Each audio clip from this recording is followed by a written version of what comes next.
Hello everyone, I am Ragini and you're watching my channel NCERT Science with Ragini. Let's start a new chapter, chapter number 2, Microorganisms, Friend and Foe. Foe? What is the meaning of foe? Foe means enemy. Yes, we will be studying about microorganisms. Who will be our friend or foe? So students, let's start. Now what are microorganisms? क्या होते हैं microorganisms? Do you know? Micro means very small, बहुत छोटे. और organisms means a type of living thing.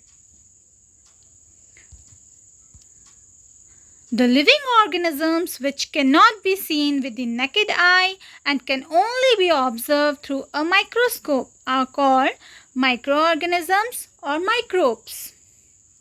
Dear student, living organisms जिसे हम naked eye से नहीं देख सकते. What do you mean by naked eye? Naked eye means खुली आँखों से. हम खुली आँखों से उन्हें नहीं देख सकते. मतलब उन्हें देखने के लिए हमें किसी ना किसी इक्विपमेंट या टूल की ज़रूरत पड़ती है. किस टूल की? माइक्रोस्कोप.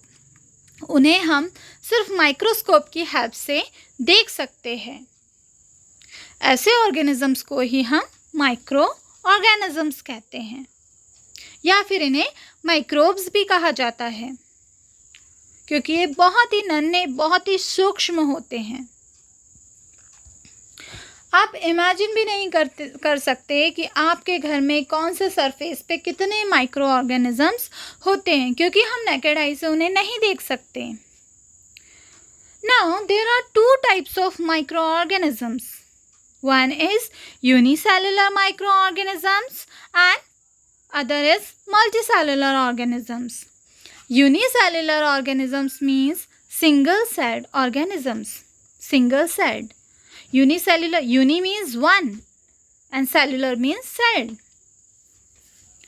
तो वो organisms जिसमें सिर्फ एक single cell ही पूरे function कर रहा होता है उसे हम unicellular organisms कहते हैं. और multicellular means बहुत सारे cells से बना हुआ organism जिसमें हर काम को करने के लिए अलग अलग सेल्स की या ग्रुप ऑफ सेल्स की ज़रूरत पड़ती है. नाउ अभी माइक्रो ऑर्गेनिजम्स को किसने डिस्कवर किया? सबसे पहले किसने बताया हमें कि भाई ऐसी भी कोई चीज़ होती है, ऐसे भी कोई ऑर्गेनिजम्स होते हैं? यस, सो एंटोनियो वैन लीeuwenhoek फर्स्ट डच साइंटिस्ट थे जिन्होंने माइक्रो ऑर्गेनिजम्स को डिस्क्राइब किया था 1674 में. सो ये थे वो पर्सन जिन्होंने सबसे पहली बार बताया था कि भाई माइक्रो ऑर्गेनिजम्स भी कोई ऑर्गेनिजम्स हैं, इनका भी एग्जिस्टेंस है. और वो साइंस जो माइक्रो ऑर्गेनिजम्स की स्टडी के बारे में डील करता है उसे हम माइक्रोबायोलॉजी कहते हैं. और साइंटिस्ट जो माइक्रो ऑर्गेनिजम्स की स्टडी करते हैं उन्हें हम माइक्रोबायोलॉजिस्ट्स कहते हैं. नाउ अब माइक्रो ऑर्गेनिजम्स क्या होते हैं हमने पढ़ लिया. अब देखिए ये जो माइक्रो ऑर्गेनिजम्स होते हैं ये अकेले भी रह सकते हैं और ग्रुप बनाकर भी रहते हैं. तो जब ये ग्रुप बनाकर रहते हैं जैसा कि आप पिक्चर में देख सकते हैं ये माइक्रो ऑर्गेनिजम्स का ग्रुप है.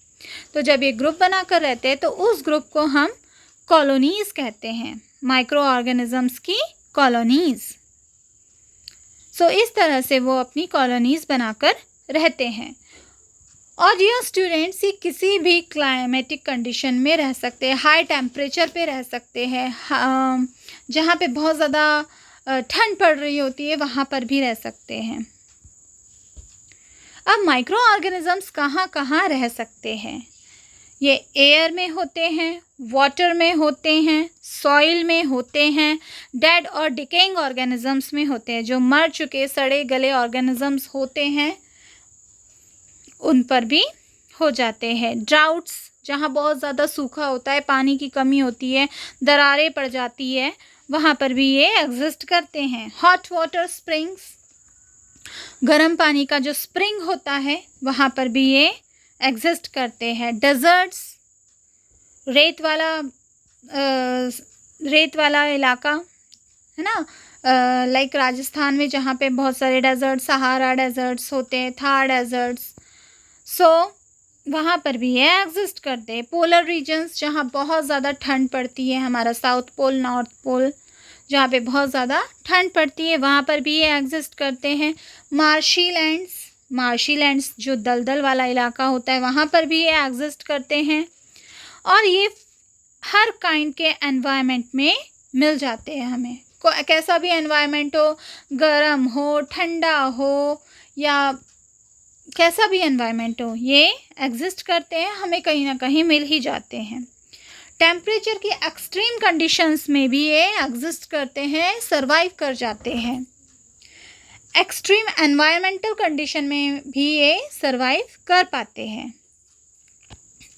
अब आप सोच रहे होंगे कि इतना नन्हा सा ऑर्गेनिज्म कैसे इतने high temperature, high pressure, high atmospheric conditions में सरवाइव कर जाता है ना, सोचने वाली बात। तो हम देखते हैं कि अब ये इतनी एक्सट्रीम कंडीशंस में भी कैसे सरवाइव करता है। Yes, this is the thing by which, with the help of this thing, they can survive. Outer covering called cyst. Students, microbes में एक आउटर कवरिंग वो खुद बना लेते हैं, ताकि वो जो बाहर का एटमॉस्फेरिक कंडीशंस है, हाई टेम्परेचर है, या जो भी एनवायरमेंटल कंडीशंस है, उससे अपने आप को प्रोटेक्ट कर सके, उसके लिए वो एक सिस्ट बना लेते हैं अपने अराउंड। उसी सिस्ट के कारण वो किसी भी क्लाइमेटिक कंडीशंस में सरवाइव कर लेते हैं। यहाँ पे आप पिक्चर में देख सकते हैं माइक्रो ऑर्गेनिजम्स की कॉलोनीज़ हैं, और कॉलोनीज़ के साथ साथ आउटर कवरिंग भी है, जिसे हम सिस्ट कहते हैं। अब ये सिस्ट में क्या क्या होता है? बीच का जो माइक्रो ऑर्गेनिज्म है, कोर, फिर उसके बाद कोट है, आउटर मेम्ब्रेन है, कॉर्टेक्स, जर्म सेल वॉल है, और इनर मेम्ब्रेन है। तो इस सिस्ट की वजह से ही वो हर कंडीशन में सरवाइव कर पाता है।